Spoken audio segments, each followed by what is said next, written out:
All right, so let's talk about 529 to Roth transfers under the new Secure 2.0 Act. All right, a lot of you guys are excited about this, and I agree with my man Jeffrey Levine, who had written this article, that this has got a disproportionate amount of ink being bled about it. So let's go into this again. This is from the kitsis.com report talking about the Secure Act 2.0. All right, so one of the provisions of Secure Act 2.0 has grabbed a disproportionate percentage of headlines in the financial media, with the introduction of the ability beginning in 2024 for some individuals to move 529 money into a Roth IRA.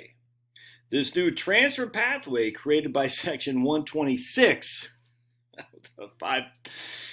Section 529, Section 401k, Section 72T, Section 126 of the Secure Act will be an intriguing option for some individuals, but it comes with a number of conditions that must be satisfied. All right. The conditions include the Roth IRA receiving the funds must be in the name of the beneficiary of the 529 plans. All right, the beneficiary. Now, that should raise a question for you. We'll get to it. The Roth IRA receiving the funds must be in the name of the beneficiary. So it can't go from my Roth from Liam's 529, if that makes sense. The 529 plan must have been maintained for 15 years.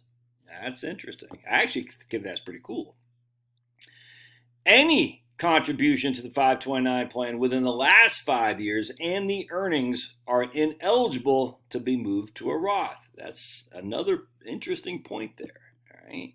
So again, 15 years it has to have been open for, but any contributions within the last 5 is ineligible, which inherently mean anything contributed within the last 6, 7, 8, 9, 10 before 15 years is eligible. You get that? So essentially what I'm saying is, if you open a 529 in 2008, right? Yeah, 15 years, and you started with $10, and 6 years ago you put $1 million in there. It's not going to be the whole million, trust me, but some amount of that money could be transferred to a Roth, as long as the beneficiaries are the same as the Roth and the account has been open for at least 15 years, even though you only had $10 in it from 2008. The amount you contributed, as long as it's over 5 years, some of that is eligible. The annual limit that can be moved from a 529 to a Roth is the IRA contribution limits for the year. All right, less any regular or Roth IRA contributions that are made for the years. In other words, no doubling up with funds from outside the 529 plan. All right. So that just says you can't put money into a Roth and then also, on the other hand, put money from your 529 into the Roth. It doesn't work like that. I just want to revisit this. The annual limit for how much can be moved is the IRA contribution limit for the year, less any regular traditional IRA or Roth IRA contributions. So if the annual limit is $7,000, you've already done $7,000 to your Roth, you can't do another $7,000 from your 529 to your Roth. Doesn't work like that. The maximum allowed is $35,000 over your lifetime. All right, so that guy who put $1 million in 2000 and 6 years ago, 2016. Yeah, 2016. The max he could possibly do would be $35,000, and he can only do $7,000 a year. So it'd take 5 years. It'd take 5 years to move the $35,000 from 529 to a Roth. So that's freaking fantastic. I love it. It's just not nearly what I think a lot of people are thinking. So here we got an example. Helena is the beneficiary of a 529 plan that has excess funds she will not need for school. It's been open for more than 15 years. In 2024, she contributes $4,000 to a Roth. And as such, assuming the IRA contribution remains at $6,500 for 2023 and 2024, she could put another $2,500 into her Roth for the year from her 529, because she already put, she already put $4,000 in. She has $6,500 to max, so she could put $4,000. She could move $2,500 from her 529 to her Roth. All right. All right, the legislative text of this provision leaves a lot to be desired. For instance, it's not entirely clear whether a change in the plan's beneficiary will trigger a new 15-year seasoning period before those funds can be transferred. Exactly. So let's just say you had a 529 for Liam when he was born, and 15 years has gone by, and now you're like, I'm going to transfer it to myself, make myself the beneficiary. As such, has been open more than 15 years. I am the owner of the Roth, and I'm the owner of I'm the beneficiary of the Roth and the beneficiary of the 529. Can I move $6,500 or $7,000 to my Roth from that 529? We don't know. All right. Initial indications from Congress seem to point that the 15-year period being unaffected by the change in beneficiary, but written guidance by Congress would be needed. I would not hold my breath on that, frankly. I mean, I would not hold my breath that if you change beneficiaries, you don't need a new 15-year period. But be it as it may, we don't know for sure. Such treatment would seem to make sense. So if Congress is trying to nudge parents or other interested parties concerned about what if they don't go to college question to make 529 contributions, I don't think Congress is thinking about that. I don't think so. Congress is not sitting there thinking, what if they don't go to college? No, they're just trying to make it so they give a little bit to everybody to make them happy when they pass their stupid legislation. For instance, if a parent contributed to a 529 plan for the benefit of their child and maintained ownership of the account, but the child did not need the use for 529 money, it appears that the parents would be able to change the beneficiary to themselves and transfer the 529 plan to their own Roth. Yeah, exactly. While it's described above, there are a number of restrictions on the ability to move 529 money to a Roth. All right. More specifically, individuals are generally prohibited from making Roth IRA contributions once their MAGI, modified adjusted gross income, exceeds a certain threshold. So again, if you have income above the ability to make Roth contributions straight up to your Roth, what the idea would be is that you could still move money from your 529 to your Roth, even if you're if you're subject to income contribution limits for your Roth because you make too much money. What this is saying is that you could still transfer funds of 529 plans to Roths authorized by Secure Act will not be subject to the same income limitations. I hope that makes sense. All right, so there are a number of restrictions on the ability to move 529 plan to a Roth, but also an advantage is that if you make too much money to directly contribute to a Roth, you can do so through the 529 option.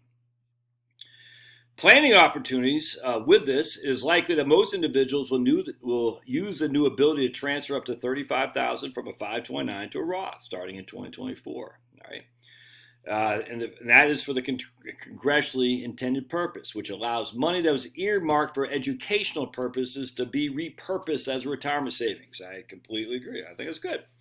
However, for a small cross-section of high net worth families, this new technique can be the retirement pump for children, grandchildren, and other loved ones.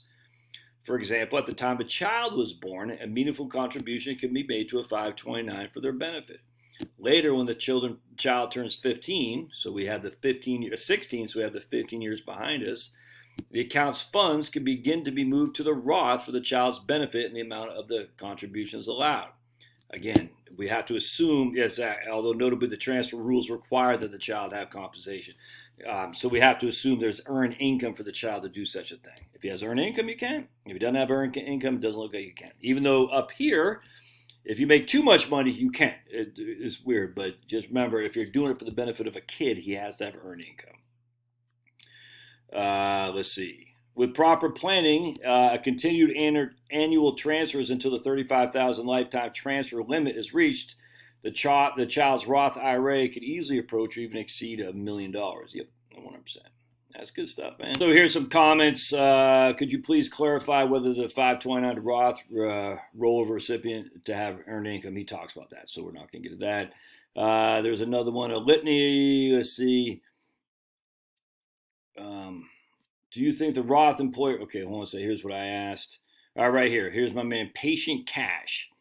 The 529 plan to a Roth conversion is particularly interesting. Will this provision also apply to other education savings accounts?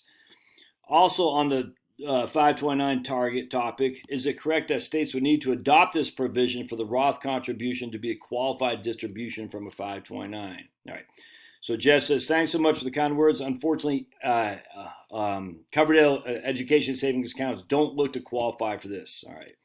You can move ESAs into a 529. Okay, gotcha. Prepaid tuition plans are generally organized under the Internal Revenue Code 529. Should be available for this relief. All right. Well, let's see what else we got. Here's my man Brian Strike, who kicks butt. I've interviewed him many years ago on my YouTube channel, and I big fan for a long time, first time. I just emailed him the other day saying, hey, I saw you on here, man. I'm curious about this quote of yours. More specifically, whereas individual needs compensation, generally earned income, to make a regular Roth IRA contribution, there is no such compensation requirements to make a 529 plan to Roth transfer. All right. Section 126 states that the annual limit does not exceed the amount applicable to the designated beneficiary under this section. Then, section is the contribution limit for the Roth IRA, starting with an IRA annual deductible limit as defined in this. All right. Well, I hope you're correct. I'm just a little bit lost in all the references to compensation. Assuming you are correct, Jeff, and this is my man Brian, who kicks ass. And Jeff kicks ass. That compensation is not needed. Compensation is not needed. I thought there was compensation, actually. We actually updated the article to address this issue, remove reference to not needing compensation. Okay, so it is needed. So Brian asked about compensation not needed, and Brian said, wait, I don't see that. And Jeff said, we updated to recognize that you do need compensation for the kid. So if you're Liam and you have a 529 that your dad opened when he was 0, now he's 16, and I want to move some of that money to his Roth, he has to have earned income. All right, that's just that simple. And then your old buddy Josh says, Brian Strike is a man, big fan of his. All right, let's see what else we got here. All right, good. So we'll stop there. I want to go to another one here on the next. Oh man, this one was awesome. One sec. Right here, new post-death option for surviving spouse beneficiaries of retirement accounts. Some big news there, so stay tuned. I'll probably do that video tomorrow. But don't forget to subscribe to the Doobie Duke down below on locals and on my email list, and put some comments in there. I'd love to hear them. All right, we'll see you guys.